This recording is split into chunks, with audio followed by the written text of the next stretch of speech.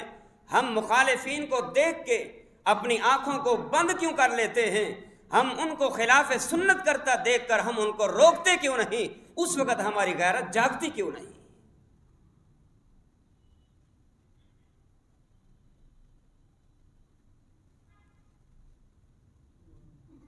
نہ کسی سے نفرت، نہ کسی سے رشتے کا انقطاع، بریلوی کی رشتہ داری اہل حدیث سے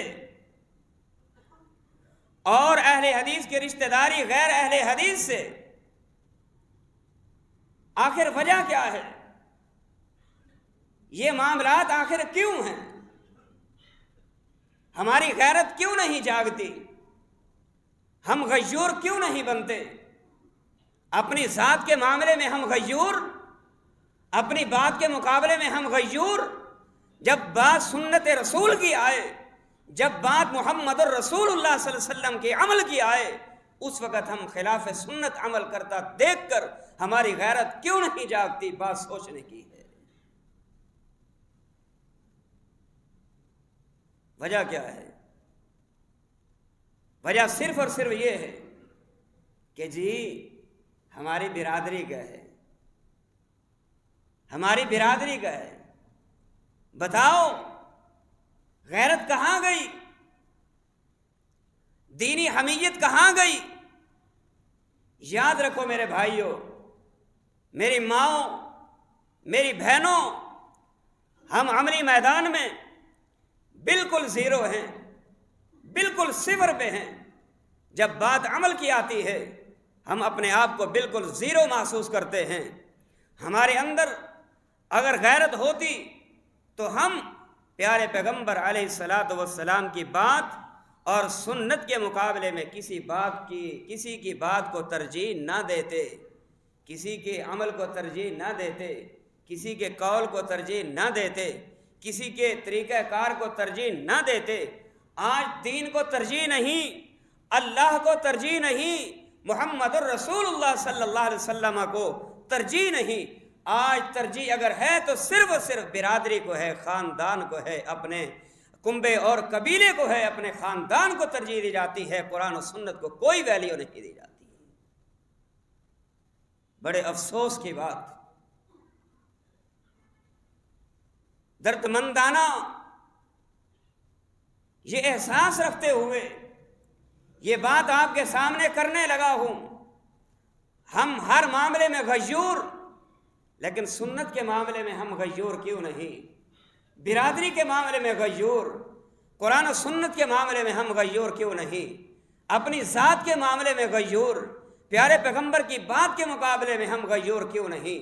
آپ کی سنت کے لیے غیور کیوں نہیں؟ آپ کی بات کے لیے ہم غیرت میں کیوں نہیں آتے؟ ہماری غیرت کیوں نکل جاتی ہے؟ ہماری آنکھیں کیوں بند ہو جاتی ہیں؟ ہم نفرت کیوں نہیں کرتے؟ ہم اس سے بیزاری کیوں نہیں کرتے؟ ہم اس سے دوری اختیار کیوں نہیں کرتے؟ جو اللہ کا بھی باغی ہو، رسول اللہ کا بھی نافرمان ہو، ہماری اس سے رشتہ داری کیوں ہے؟ ہمارا اس سے تعلق کیوں ہے؟ ہمارا اس سے اٹھنا بیٹھنا کیوں ہے؟ ہمارے اس سے معاملات کیوں ہیں؟ یاد رکھیے، اگر اپنی بات کے مقابلے میں ہم رسول اللہ صلی اللہ علیہ وسلم کو ترجیح دیں گے، قرآن و سنت کو ترجیح دیں گے، ہم کامیاب انسان کہلائیں گے۔ اگر ان معاملات کے مقابلے میں اپنی غیرت کو ترجیح دی تو پھر ہماری غیرت کا جنازہ نکل گیا۔ ہم نہ دنیا میں ہم کامیاب ہیں، نہ آخرت میں ہم کامیابی سے ہمکنار ہو سکیں گے۔ کامیاب وہی بندہ ہوگا جو دنیا کے اندر رہتے ہوئے اللہ کے قرآن کے مطابق زندگی گزارے گا اور محمد رسول اللہ کے فرمان کے مطابق زندگی گزارے گا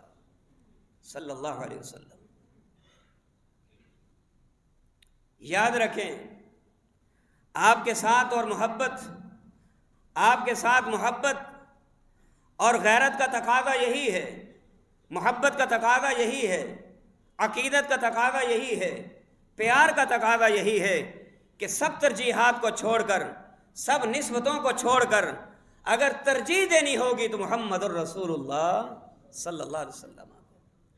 اپنی نسبت کرنی ہوگی تو صرف اور صرف محمد الرسول اللہ صلی اللہ علیہ وسلم کی طرف۔ اپنا تعلق اللہ کے رسول کی ذات کے ساتھ جوڑ لیجئے، اپنا تعلق پیارے پیغمبر علیہ الصلوۃ والسلام کی بات کے ساتھ جوڑ لیجئے،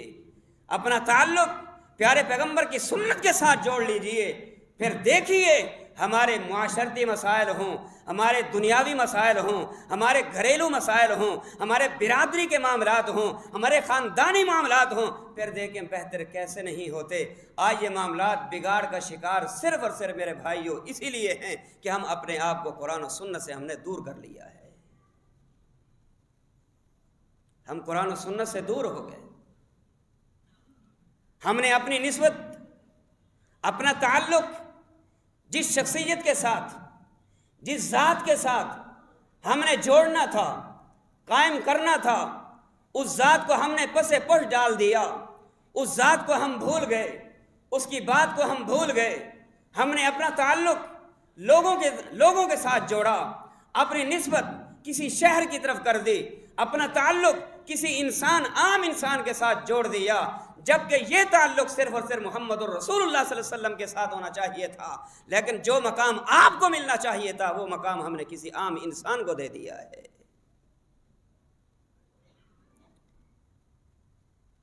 ہم الحمدللہ اہل الحدیث، اہل السنہ، امام ابو حنیفہ رحمۃ اللہ علیہ کے ساتھ پیار تو کرتے ہیں، ہمیں ان کے ساتھ پیار تو ہے، لیکن اس پیار میں آ کے ہم اپنے آپ کو حنفی نہیں کہلواتے۔ ہم امام مالک کے ساتھ پیار تو کرتے ہیں، ہم ان کے ساتھ عقیدت تو رکھتے ہیں، لیکن مالکی نہیں کہلواتے۔ ہم امام شافعی سے پیار تو کرتے ہیں، لیکن میرے بھائیو اپنے آپ کو شافعی نہیں کہلواتے۔ امام احمد بن حنبل کے ساتھ ہم پیار تو کرتے ہیں، لیکن اپنے آپ کو نہ احمدی کہلواتے ہیں، نہ اپنے آپ کو حنبلی کہلواتے ہیں۔ ہمارا ان کے ساتھ پیار بھی ہے، ہمارا ان کے ساتھ عقیدت بھی ہے، ہم ان کی عزت بھی کرتے ہیں، ان کی توقیر بھی کرتے ہیں، ہم ان کو اپنا جھومر بھی سمجھتے ہیں، ہم ان کو اپنے آنکھوں کا سرما بھی سمجھتے ہیں۔ امام حنیفہ رحمۃ اللہ علیہ کا مقام اپنی جگہ پہ، امام مالک کا مقام اپنی جگہ پہ، امام شافعی کا مقام اپنی جگہ پہ، امام احمد بن حنبل کا مقام علیہم الرحمہ کا مقام اپنی اپنی جگہ پہ ہے۔ ہمارا ان کے ساتھ محبت تو ضرور ہے، پیار تو ضرور ہے، لیکن بات جب نسبت کی آتی ہے، بات جب عمل کی آتی ہے، ہم ان سب کو چھوڑ کے اپنی نسبت محمد کے ساتھ جوڑتے ہیں اور ترجیح محمد کے عمل کو دیتے ہیں صلی اللہ علیہ وسلم۔ ہماری ترجیحات نہیں، ہم صرف اور صرف ترجیح دیتے ہیں اللہ کے قرآن کو، محمد رسول اللہ کی حدیث کو۔ اور جو ایسا کرنے والا ہے کہ وہ ترجیح رب کے قرآن کو دیتا ہو، وہ ترجیح محمد الرسول اللہ صلی اللہ علیہ وسلم کی حدیث کو دیتا ہو، ایسے ہی کرنے والے انسان کو اس دنیا کے اندر اہل الحدیث کہا جاتا ہے۔ اہل الحدیث، یہ اہل حدیث ہے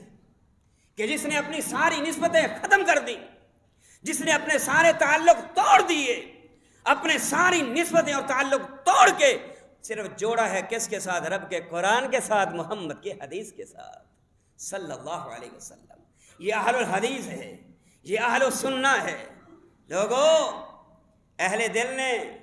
بڑی پیاری بات کی ہے، کہنے والا بڑی پیاری بات کرتا ہے، کہتا ہے کہ نا حنفی اسی صدانے اوے نا اوے حنفی اسی صدانے نا شافعی اخوانے نا حنبلی کہلانے اسی مدنی پیر منانے تد اہل حدیث صدانے اوے کی گن گن لینے ناماندہ۔ جی امام ابو حنیفہ، جی امام مالک، جی امام شافعی، جی امام احمد بن حنبل، جی آپ کس کے مقلد؟ جی میں امام ابو حنیفہ کا مقلد۔ آپ کس کو ماننے والے؟ جی میں امام شافعی کو ماننے والا۔ جی آپ کس کی تقلید کرنے والے؟ جی میں امام مالک کی تقلید کرنے والا۔ آپ کس کو ماننے والے؟ جی میں امام احمد بن حنبل کو ماننے والا۔ اور رب کعبہ کی قسم ہے جب آپ اہل الحدیث سے پوچھیں گے آپ کس کو امام مانتے ہو، آپ کس کو مقتدا مانتے ہو، آپ کس کو پیشوا مانتے ہو، آپ چھوٹے بچے سے بھی پوچھ لو، مجھ سے بھی پوچھ لو، میری جماعت سے پوچھ لو، میری جماعت کا ایک ایک فرد یہ کہے گا کائنات کے اندر ہم نے اپنا تعلق جوڑا ہے تو محمد رسول اللہ صلی اللہ علیہ وسلم کے ساتھ جوڑا ہے، ہمارا اٹھنا بیٹھنا بھی آپ کے عمل کے ساتھ ہوگا۔ اہل دل بڑی پیاری بات کرتا ہے اور کہتا ہے وہ کی گن گن لینے ناماندہ، ہمارا عقیدہ تو سن لیجئے، ایسے کہتے ہو وہابی امام ابو حنیفہ کو نہیں مانتے، یہ اہل الحدیث امام شافعی کو نہیں مانتے، یہ اہل الحدیث امام مالک کو نہیں مانتے، یہ اہل الحدیث امام احمد بن حنبل کو نہیں مانتے، لیکن میرا عقیدہ، میری جماعت کا عقیدہ ذرا سن کیا، کی گن گن لینے ناماندہ،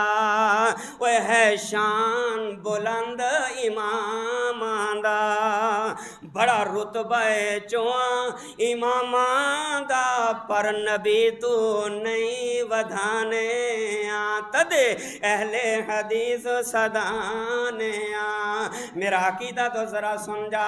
آج اپنے عقیدے کی اصلاح کر کے لے جا کہ اہل الحدیث ائمہ کے گستاخ نہیں، اہل حدیث امام حنیفہ کے گستاخ نہیں، اہل حدیث امام مالک کے گستاخ نہیں، امام مالک کے اللہ اکبر، اہل الحدیث امام شافعی کے گستاخ نہیں، اہل الحدیث امام احمد بن حنبل کے گستاخ نہیں، بلکہ میرا عقیدہ کیا ہے، میری جماعت کا عقیدہ کیا ہے، وہ اے چارے چمک دے تارے نے،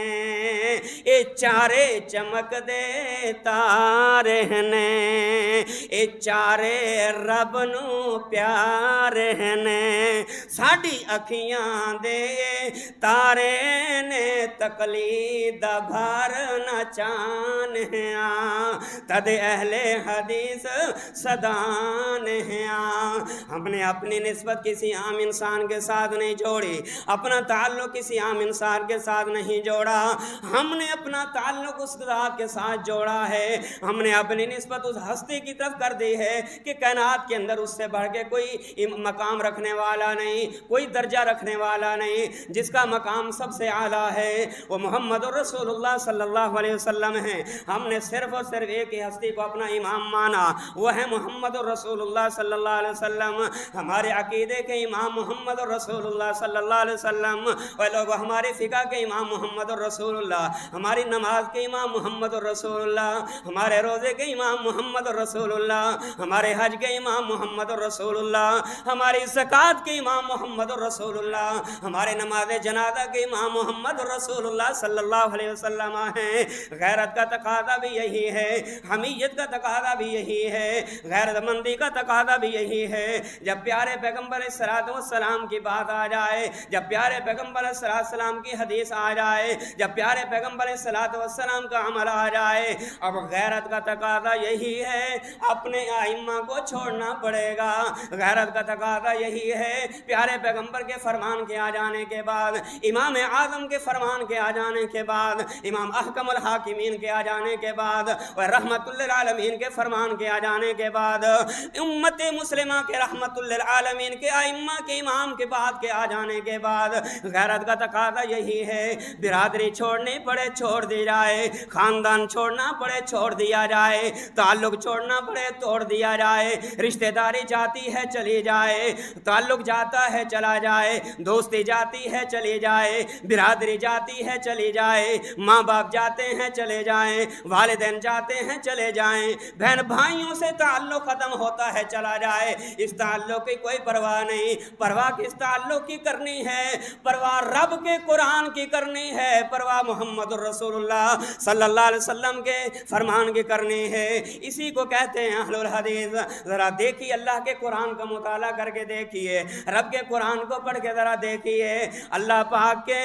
پاک نے پیارے پیغمبر علیہ السلام کے معاملے میں کیسے غیرت کا اظہار فرمایا۔ آؤ قرآن کیا کہتا ہے؟ اللہ پاک نے فرمایا یا ایھا ایھا الذین آمنوا، او ایمان والو، کیا لا ترفعوا اصواتکم فوق صوت النبی ولا تجہروا لہ بالقول کجہر بعضکم لبعض ان تحبط اعمالکم، ذرا توجہ، ان تحبط اعمالکم وانتم لا تشعرون۔ اے ایمان والو، اے ایمان والو، ایمان کا دعویٰ کرنے والو، لا ترفعوا اصواتکم فوق صوت النبی، تمہاری آواز محمد رسول اللہ صلی اللہ علیہ وسلم کی آواز سے بلند نہیں ہونی چاہیے، تمہاری بات میرے پیارے پیغمبر کی بات کے مقابلے میں بلند نہیں ہونی چاہیے۔ کیا مطلب؟ محدثین نے جہاں اور مفہوم لکھے، مفسرین نے جہاں اور مفاہیم ذکر کیے، ان مفاہیم میں ایک ذکر یہ بھی کیا، ان مفاہیم میں ایک مفہوم یہ بھی ذکر کیا ہے کیا کہ لوگوں جب پیارے پیغمبر کی سنت آ جائے، جب پیارے پیغمبر کا عمل آ جائے، جب پیارے پیغمبر کی بات آ جائے، جب پیارے پیغمبر کا قول آ جائے، جب پیارے پیغمبر کا طریقہ آ جائے، جب پیارے پیغمبر کا سونا طریقہ آ جائے، سب طریقوں کو چھوڑ دینا ہوگا اور محمد رسول اللہ صلی اللہ علیہ وسلم کے طریقے کو ترجیح دینی ہوگی۔ اسی کا نام غیرت ہے۔ اور اللہ نے کیا فرمایا؟ فرمایا لوگوں اگر میرے پیارے پیغمبر کے قول کے آ جانے کے بعد، میرے پیارے محبوب کے عمل کے آ جانے کے بعد، میرے پیارے پیغمبر کے فرمان کے آ جانے کے بعد، میرے پیارے پیغمبر کی حدیث کے آ جانے کے بعد، اگر تم نے دنیا کے اندر اپنے بنائے ہوئے ائمہ کے امام، ائمہ کے اقوال کو ترجیح دی، بنائے ہوئے اپنے بزرگوں کے عمل کو ترجیح دی، ان تحبط اعمالکم وانتم لا تشعرون، ممکن ہے کہ اللہ اس وجہ سے تمہارے زندگی کے تمام اعمال کو تباہ و برباد کر دے، ممکن ہے ضائع ہو جائیں، ممکن ہے برباد ہو جائیں۔ نمازیں پڑھتے رہو برباد، روزے رکھتے رہو برباد، حج کرتے رہو برباد، زکاتیں دیتے رہو برباد، عمل کرتے رہو برباد۔ یاد رکھیے یہ نمازیں آپ کو فائدہ تب دیں گی، یہ روزے تب فائدہ دیں گے، یہ زکاتیں تب فائدہ دیں گی، یہ حج تب فائدہ دے گا، یہ نیکیاں تب فائدہ دیں گی جب نسبت بھی محمد الرسول اللہ کے ساتھ ہوگی، تعلق بھی امام کائنات کے ساتھ ہوگا اور عمل بھی محمد الرسول اللہ کے حدیث کے مطابق ہوگا، تب عمل مقبول ہے، تب یہ عمل مقبول ہے، تب یہ نماز مقبول ہے۔ اور یاد رکھیے کسی کو کوئی حق حاصل نہیں، کسی کو کوئی حق حاصل نہیں کہ پیارے پیغمبر علیہ السلام کی حدیث آ جائے اور حدیث کے آ جانے کے بعد پیارے پیغمبر کا عمل آ جائے اور عمل کے آ جانے کے بعد پیارے پیغمبر کی سنت آ جائے اور سنت کے آ جانے کے بعد کوئی بندہ یہ کہے میرا امام غلط کہتا تھا، میرا والد غلط کرتا تھا، میری برادری غلط کرتی ہے، میرا خاندان غلط کرتا ہے، ہاں رب کعبہ کی قسم ہے میں درد دل سے یہ بات کہنے لگا ہوں، میری بات غلط ہو سکتی ہے، میرے استاد کی بات غلط ہو سکتی ہے، میرے امام کی بات غلط ہو سکتی ہے، میری برادری کا عمل غلط ہو سکتا ہے، میرے والدین کا عمل غلط ہو سکتا ہے، میرے بڑوں کا عمل غلط ہو سکتا ہے، لیکن رب کعبہ کی قسم مشرق سے مغرب، مغرب سے مشرق، یہ دونوں سمتیں بدل جائیں، نہ رب کا قرآن غلط ہو سکتا ہے، نہ محمد کی حدیث غلط ہو سکتی ہے صلی اللہ علیہ وسلم۔ کیوں؟ اس لیے سب کی بات غلط ہو سکتی ہے، سب غلطی کا شکار ہو سکتے ہیں، سب کو غلط فہمی ہو سکتی ہے، اس لیے کہ وہ بولتا ہے اپنی مرضی سے اور محمد الرسول اللہ کی بات غلط نہیں ہو سکتی کہ محبوب اس وقت تک نہیں بولتا جب تک کہ رب کا قرآن نہ نازل ہو جائے۔ کیسے غلط ہو سکتا ہے؟ کیسے غلط ہو سکتا ہے؟ ہم غلط ہو سکتے ہیں، ہم غلطی پہ رہ سکتے ہیں، ہم غلطی کا شکار ہو سکتے ہیں، لیکن لوگوں یاد رکھیے بڑے سے بڑے لوگوں سے غلطی ہو سکتی ہے، لیکن نہ رب کا قرآن غلط ہو سکتا ہے، نہ پیارے پیغمبر کا فرمان غلط ہو سکتا ہے، اور نہ ہی جس کی نسبت رب کے قرآن کے ساتھ ہو، پیارے پیغمبر کے فرمان کے ساتھ ہو، اس کا عمل بھی کبھی غلط نہیں ہو سکتا۔ کیوں؟ اس لیے جب وہ عمل کرے گا، عمل کرنے سے پہلے رب کے قرآن کو کھولے گا، عمل کرنے سے پہلے رب کے فرمان کو پڑھے گا، عمل کرنے سے پہلے پیارے پیغمبر کی حدیث پڑھے گا، پیارے پیغمبر کی حدیث کو دیکھے گا کہ پیارے پیغمبر کی حدیث میں نماز کیسے ہے، روزہ کیسے ہے، حج کیسے ہے، زکوٰۃ کیسے ہے، جہاد کیسے ہے، جنازہ کیسے ہے، نماز جنازہ کیسے ہے، نماز کیسے پڑھی جائے گی، اذان کیسے دی جائے گی، وہ دیکھے گا اذان سے پہلے صلاۃ و سلام بھی ہے یا نہیں، اذان کے بعد بھی صلاۃ و سلام بھی ہے یا نہیں، اور اس کے بعد وہ دیکھے گا نماز سے پہلے جو ہم اپنی زبان سے جو نیت پڑھتے ہیں یہ ثابت ہے بھی یا نہیں، وہ دیکھے گا جب ہم قبرستان میں جاتے ہیں 40 قدم دور کھڑے ہو کے اذان جو ہم دیتے ہیں کیا اس کا ثبوت رب کے قرآن میں ہے یا نہیں، محمد کی حدیث میں ہے یا نہیں۔ اللہ کی قسم یاد رکھیے روزے سے پہلے وابی صوم غد نویت من شہر رمضان کا جو ہم الفاظ پڑھتے ہیں ہم دیکھیں گے رب کے قرآن میں ہے یا نہیں، پیارے پیغمبر کے حدیث میں ہے یا نہیں۔ اگر یہ چیزیں سارے رب کے قرآن سے ثابت ہو جائیں، پیارے پیغمبر کی حدیث سے ثابت ہو جائیں، رب کعبہ کی قسم ہے کرتے جائیے، دنیا میں بھی رحمتیں ملیں گی، آخرت والے دن بھی انعامات ملیں گے۔ لیکن اگر ان تمام اعمال کے پیچھے ہم نے اپنے قرآن کو چھوڑ کے، رب کے قرآن کو چھوڑ کے، محمد رسول اللہ صلی اللہ علیہ وسلم کی سچی زبان اور حدیث کو چھوڑ کے اپنے ائمہ میں سے کسی کو ترجیح دے کر، اپنی برادری کو ترجیح دے کر، اپنے استاد کو ترجیح دے کر ہم نے ان کے عمل کو اپنایا، دنیا میں بھی ذلیل ہوں گے، قیامت والے دن بھی ناکامی کا منہ دیکھنا پڑے گا۔ ان تحبط اعمالکم وانتم لا تشعرون،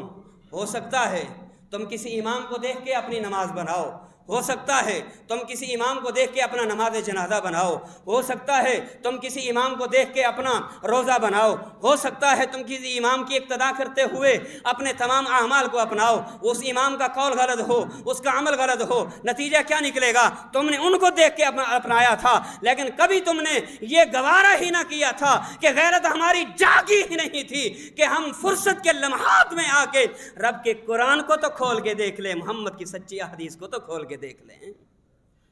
ہم نے کبھی یہ گوارا ہی نہیں کیا۔ اور یاد رکھیے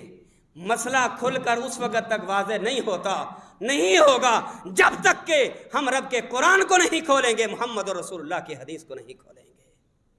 بھلا کون سی چیز ہے؟ لوگ کیا کہتے ہیں؟ کہتے ہیں جی،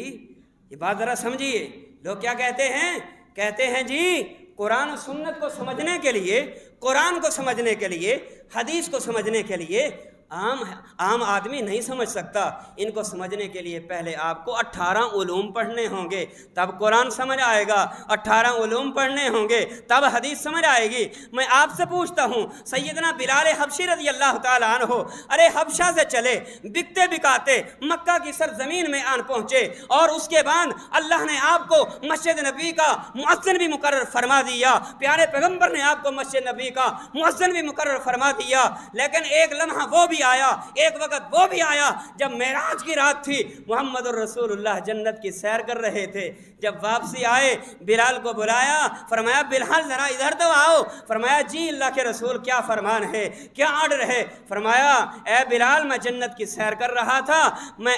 اپنے آپ کو محسوس کر رہا تھا کہ میں پیچھے ہوں، میرے آگے بلال جنت میں چلتا سنائی دے رہا ہے، اور تیرے قدموں کی، تیری جوتے کی آہٹ مجھے سنائی دے رہی تھی، بتا تو کون سا عمل کرتا ہے، کیا کرتا ہے، کون سا عمل ایسا سر انجام لاتا ہے کہ اللہ نے تیرے چلتا زمین پہ ہے لیکن اللہ نے تیرے قدموں کی آہٹ مجھ محمد کو جنت میں سنا دی ہے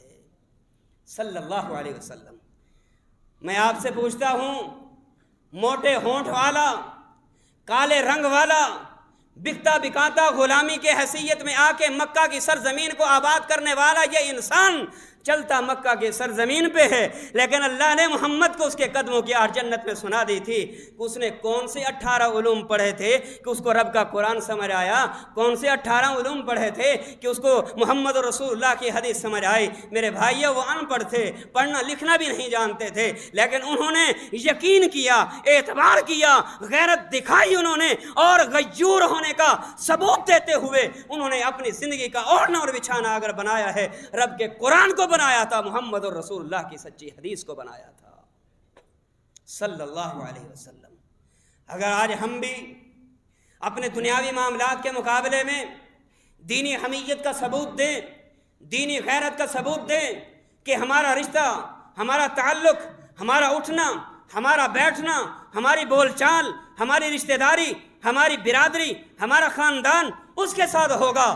جس کا عمل رب کے قرآن کے مطابق ہو، جس کا عمل محمد رسول اللہ کی سچی حدیث کے مطابق ہو، رشتہ بھی اسی کے ساتھ کریں گے، اپنا بیٹے کا رشتہ بھی اسی سے لیں گے، اپنی بیٹی کا رشتہ بھی اسی کو دیں گے۔ لیکن ان چیزوں کو ہم پس پش ڈال دیتے ہیں۔ ہم نے کبھی نہ یہ دیکھا، نہ رب کے قرآن کو دیکھا، نہ پیارے پیغمبر کے فرمان کو دیکھا، نہ ہم نے رشتہ دیتے ہوئے نہ رشتہ لیتے ہوئے کبھی یہ بھی نہیں پوچھا اس کے چہرے پہ داڑھی بھی ہے یا نہیں، یہ سنت رسول کے مطابق اس نے اپنے چہرے پہ داڑھی بھی سجائی ہے یا نہیں، یہ نماز بھی پڑھتا ہے یا نہیں، روزہ بھی رکھتا ہے یا نہیں، قرآن بھی پڑھتا ہے یا نہیں، نماز کا پابند بھی ہے یا نہیں، تہجد کا پابند بھی ہے یا نہیں، اذان کا پابند بھی ہے یا نہیں، قرآن کی تلاوت کا پابند بھی ہے یا نہیں۔ ہم نے یہ کبھی نہیں پوچھا۔ جب بھی ہم رشتہ لینے کے لیے جائیں گے، جب بھی ہم رشتہ دینے کے لیے آمادگی کا اظہار کریں گے، اگلے بھی پوچھیں گے لڑکا کیا کرتا ہے، آنے والے بھی پوچھیں گے لڑکا کیا کرتا ہے، یہ کبھی نہیں پوچھیں گے لڑکا نماز بھی پڑھتا ہے یا نہیں پڑھتا۔ کہاں کی غیرت ہماری؟ آئیے آپ کے ایمان کو میں تازہ کرتا چلا جاؤں۔ مسند احمد کی صحیح حدیث، راوی سیدنا انس بن مالک ہیں رضی اللہ تعالی عنہ۔ ایک کالے رنگ کا صحابی، نام اس کا جلیبیب ہے رضی اللہ تعالی عنہ، امام کائنات کی عدالت میں حاضر ہوئے، آ کے عرض کرتے ہیں محبوب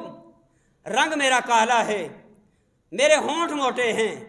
میں جس کو بھی رشتے کا کہتا ہوں وہ میرے رنگ کو دیکھ کے انکار کر دیتا ہے، میری سفارش کر دیجئے کہ کوئی مجھے اپنی بیٹی کا رشتہ دینے کے لیے تیار ہو جائے۔ امام کائنات نے اپنے اس جانثار صحابی کی، میں قربان جاؤں اس صحابی کی عظمت پہ، اس صحابی کے مقام پہ جس کا رنگ بھی کالا ہے، توے کے پچھلی سائڈ والا رنگ ہے، جو اللہ اکبر ہونٹ موٹے اور سب کچھ جو ہے شکل بے ڈھبی ایسی، انسان اس کو دیکھنے کا بھی جو ہے وہ دل نہ کرے۔ لیکن ایک وقت آیا محمد رسول اللہ صلی اللہ علیہ وسلم نے اس کو اپنے سامنے بٹھایا، اور صحیح مسلم کی حدیث ہے، سامنے بٹھا کے آپ نے کیا فرمایا؟ ھذا منی وانا منہ، جلیبیب آپ مجھ سے ہو میں آپ سے ہوں، آپ مجھ سے ہو میں آپ سے ہوں۔ یہ مقام ہے جلیبیب رضی اللہ تعالی عنہ کا۔ آپ نے فرمایا اچھا رشتہ کوئی نہیں دیتا۔ آپ نے ایک انصاری کے گھر کی طرف آپ نے توجہ دلائی، فرمایا جاؤ فلاں انصاری کے دروازے کو کھٹکھٹاؤ، محمد کا سلام بھی دو، محمد کا پیغام بھی دو صلی اللہ علیہ وسلم۔ وہ جلیبیب دوڑتے دوڑتے انصاری جوان کے گھر پہنچے، جا کے دروازے کو دستک دی، بات توجہ کے ساتھ، توجہ میری طرف، آپ نے جا کے دروازے کو دستک دی، اور دستک دینے کے بعد انصاری صحابی گھر سے باہر نکلے۔ جلیبیب کیسے آئے؟ فرمایا امام کائنات نے بھیجا ہے۔ فرمایا حکم کیجئے۔ فرمایا امام کائنات نے پہلے سب سے آپ کو، آپ کے گھر والوں کو سلام دیا ہے، جی وعلیکم السلام ورحمۃ اللہ وبرکاتہ، سلام قبول کر لیا۔ اس کے بعد فرمایا جلیبیب اور کیا حکم ہے؟ جلیبیب رضی اللہ تعالیٰ عنہ نے عرض کیا ایک پیغام بھی ہے۔ جی سرکار دو عالم کا پیغام بھی بتائیے۔ فرمایا سرکار دو عالم کا پیغام یہ ہے کہ امام کائنات نے حکم دیا ہے کہ جا کے اس انصاری نوجوان کو کہو کہ جلیبیب کو اپنی بیٹی کا رشتہ دینے کے لیے تیار ہو جائے۔ جلیبیب نے کہا، انصاری جوان نے کہا جلیبیب جا کے پیارے پیغمبر کو بتاؤ اور ان سے کہیے کہ انصاری جوان اپنی بیٹی کا رشتہ دینے کے لیے اس وقت تک آمادگی کا اظہار نہیں کرے گا جب تک کہ بیٹی کا رشتہ دینے کے لیے اپنی بیوی سے مشورہ نہ کر لے۔ اچھی بات ہے، اچھی بات ہے، مشورہ ہونا چاہیے، لیتے وقت بھی دیتے وقت بھی میاں بیوی کا، زوجین کا، خاوند بیوی کا مشورہ ہونا چاہیے۔ مشورے میں خیر ہے، مشورے میں اچھائی ہے۔ فرمایا ٹھیک ہے، فرمایا ٹھیک ہے۔ واپسی آئے، جی مشورہ ہو گیا، جی مشورہ ہوا، جی کیا حکم ہے؟ جلیبیب کو انصاری جوان کہنے لگا، میری بیوی نے کہا جلیبیب کو ہم رشتہ دے دیں جو رنگ کا بھی کالا ہے، رنگ کا بھی گورا نہیں، اور کوئی کام وام بھی نہیں، کچھ بھی نہیں کرنے والا، ہونٹ بھی موٹے ہیں، اس سے تو بڑے اچھے اچھے رشتے آئے، ہم نے اپنی بیٹی کے لیے انکار کر دیے، ہم جلیبیب کا رشتہ کیسے گوارا کریں گے، کیسے قبول کریں گے؟ ابھی اس نے جواب ہی دیا تھا، یہ ساری گفتگو کھڑی پیچھے وہ اللہ کی ایک باندی، ان کی بیٹی جس کا رشتہ لینے کے لیے جلیبیب صحابی پہنچے ہوئے تھے، یہ ساری گفتگو اپنے ماں باپ کی، جلیبیب کی، پیارے پیغمبر کی یہ ساری گفتگو وہ لڑکی کھڑی ایک کونے میں سن رہی تھی۔ جب انہوں نے نہ کا انکار کیا، بیٹی دوڑتے ہوئے آگے بڑھی اور کہا ابا، کہا اماں، تم اس رشتے کا انکار کر رہے ہو جس رشتے کو لینے کے لیے محمد رسول اللہ نے بھیج دیا ہے۔ اللہ کی قسم، رنگ کا بھلے کالا ہے، کرتا کچھ بھی نہیں، صرف اللہ نے اسی بات میں خیر و برکت رکھ دینی ہے کہ اگر اس رشتے کا انتخاب محمد رسول اللہ نے کر دیا ہے تو اللہ ہمیں کبھی ضائع نہیں کرے گا، اللہ ہمیں کبھی ضائع نہیں کرے گا۔ اور پیارے پیغمبر علیہ الصلوۃ والسلام نے کیا فرمایا؟ ایک عورت سے شادی کی جاتی ہے 4 چیزوں کو دیکھ کے، والے مالہا، والے حسبہا، والے جمالہا، والے دینہا، مال کو دیکھا جاتا ہے، خاندان دیکھا جاتا ہے، اور اس کے بعد جو ہے اس کے حسن و جمال کو دیکھا جاتا ہے، اور چوتھی چیز اس کے دین کو دیکھا جاتا ہے۔ پیارے پیغمبر فرماتے ہیں مال اگر نہیں تو کوئی پرواہ نہیں، اگر حسن و جمال نہیں تو کوئی پرواہ نہیں، اہل و عیال والا نہیں، کسی اچھے خاندان والا نہیں، کوئی پرواہ نہیں، اگر نمازی ہے، روزے دار ہے، تہجد گزار ہے، رب کے قرآن کے مطابق چلنے والا ہے، پیارے پیغمبر کے فرمان کے مطابق زندگی کو گزارنے والا ہے، اپنی بیٹی کا رشتہ اس کو دے بھی دیجیے، ان سے لے بھی لیجیے، پھر دیکھیے جلیبیب کی طرح اللہ تمہارے رشتوں میں کیسے برکت عطا فرماتا ہے۔ ایک وقت آیا، جلیبیب کا رشتہ ہو گیا، شادی ہو گئی، رخصتی ہو گئی، اس کے بعد اللہ نے اس دونوں جوڑوں کے اندر ایسی برکت عطا فرمائی، ایسی برکت عطا فرمائی کہ لوگ تاریخ کا مطالعہ کریں، اور لوگ مدینے کے کہا کرتے تھے اور لوگوں اگر رشتہ ہو تو جلیبیب والا ہو، رشتہ ہو تو جلیبیب کی بیوی والا رشتہ ہو، اللہ جو بھی ہمیں بہو دے وہ ایسی دے، لڑکا دے جلیبیب جیسا دے۔ لوگ مثالیں دیا کرتے تھے، آج ہم دنیا کو دیکھتے ہیں، حسن و جمال کو دیکھتے ہیں، آج ہم سارے مال و متاع کو دیکھتے ہیں، ہم خاندان کو دیکھتے ہیں، اپنے خاندان میں، اپنی برادری میں اگر کوئی لڑکا میسر نہیں آ رہا، لڑکی بیٹھی بیٹھی بڑھیا ہو جائے گی، کوئی پرواہ نہیں، اگر ہم اپنے خاندان میں کوئی لڑکی نہیں مل رہی، لڑکا بوڑھا ہو جائے گا، کالے بال سفید ہو جائیں گے، کوئی پرواہ نہیں، بھئی شادی کیوں نہیں کرتے؟ جی بس رشتہ کوئی ابھی میسر نہیں آ رہا، اللہ کے بندو اتنے رشتے ہیں کیوں میسر نہیں آ رہا؟ جی بس میں بھٹی خاندان کا ہوں، بھٹی لڑکی چاہیے، میں راجپوت فیملی کا ہوں، راجپوت فیملی کی لڑکی چاہیے، میں گجر برادری کا ہوں، گجر برادری کی لڑکی چاہیے، میں ارائیں برادری کا ہوں، ارائیں برادری کی لڑکی چاہیے، میں فلاں فیملی کا ہوں، فلاں فیملی کی لڑکی چاہیے۔ لوگوں، اسلام ان رشتہ داریوں کو نہیں دیکھتا، اسلام اس کی پرواہ نہیں کرتا۔ اللہ نے یہ جو قبائل بنائے، اللہ نے یہ جو قبیلے بنائے، یہ رشتہ داریاں بنائی ہیں، وَلِتَعَارَفُوا، تاکہ تمہاری پہچان رہے، لیکن یاد رکھیے قیامت والے دن یہ رشتہ داری، یہ پہچان نہیں ہوگی، پہچان اسی کی ہوگی جس کی زندگی رب کے قرآن کے مطابق گزری ہوگی، جس کی زندگی محمد کی حدیث کے مطابق گزری ہوگی صلی اللہ علیہ وسلم۔ اللہ سے دعا ہے جو کچھ میں نے سنایا آپ نے سنا، اللہ ہم سب کو عمل کی توفیق عطا